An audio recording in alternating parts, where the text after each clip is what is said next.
96 hours. That's how long I gave myself. A lot of people think wildlife photography is just luck. But it's actually a lot more about patience than you think. There's one specific visitor in this garden that I've always wanted to capture. So I set a trap. A photographic trap. One angle, one background, and 4 days. But I made a mistake. A big one. And it almost cost me this whole project. I'm waiting now. I just got here before sunrise. I hope birds come. There hasn't been much activity these days. So I really hope they do come. We'll see. And after a few hours of waiting, birds came.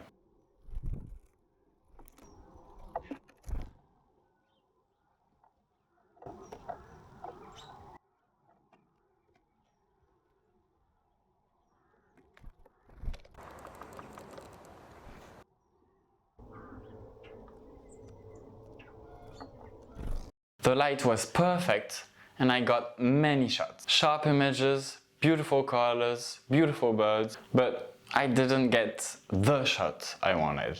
I'm not hunting for any photos. I have loads of images of these birds. I wanted one perfect shot and unfortunately I didn't get it. But I was confident. The day went great. So I just thought, maybe I should move the height a bit closer so that I can get the perfect shot tomorrow. So after sunset, I moved the feeder closer to the height, about 10 or 20 centimeters closer. But I was so focused on that tiny distance, I forgot to look at the geometry of the trap itself. My house is here, and these are the trees the birds use. The sun rises here, then follows a path like this. I chose to put my hide here. I chose this spot because it is covered by the trees and because the birds like to be around this area. I put the feeder here.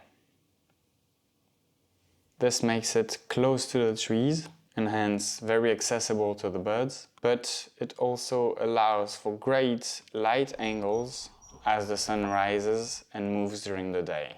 So moving the feeder those 20 centimeters seemed like a safe bet. Or at least in theory.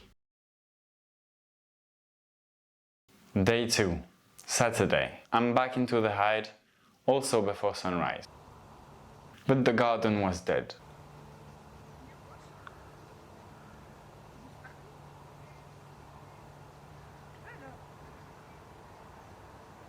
It's like the birds knew.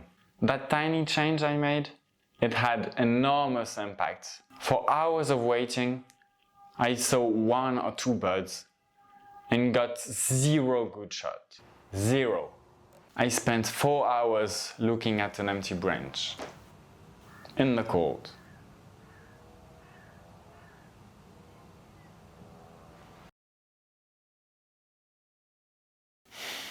Day 3 was the hardest. It was Sunday. Everyone else was sleeping in, having breakfast, while I was in the garden freezing. No birds, no photos. It was even worse than the day before. Just cold and regret. Why did I have to move the feeder? Or was it even that? Was it the feeder? Was it the weather? Or had the birds just disappeared? I honestly almost gave up right there. But I had to continue. I had to give it one last shot. Monday morning, day 4, my last chance. I did not move the perch back to its original place because I don't think it was the actual place that caused the problem. I think it might have been the movement of the feeder, that or it was something totally unrelated that happened at the same time. But I guess we'll never know. The point is, I did not move the feeder again. It was in the same spot as it was on day 2 and day 3. So, same process. I was there before sunrise and waited 1 hour, 2 hours, 3 hours, 4 hours, and there it was. It was noon the time at which I usually get out of the height, but this time I decided to stay a little bit more. I was like, it's probably my last chance, so might as well give it all I got. And I'm so thankful I did, because at 1 p.m, one bird came.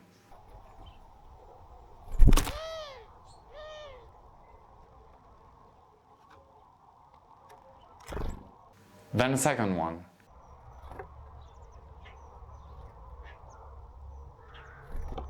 And a third one. And before I knew it, there was an enormous amount of birds around the feeder.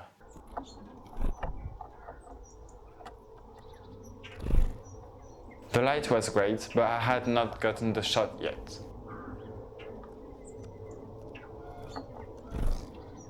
And suddenly a bird perched in the perfect position.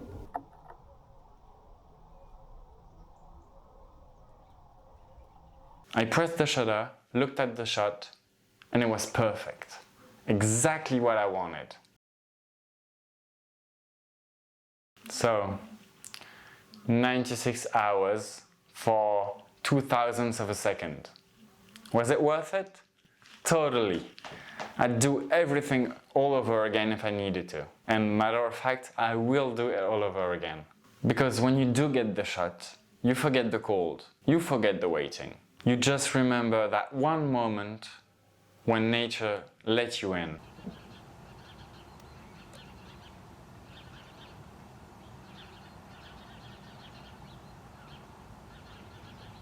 Thanks for watching.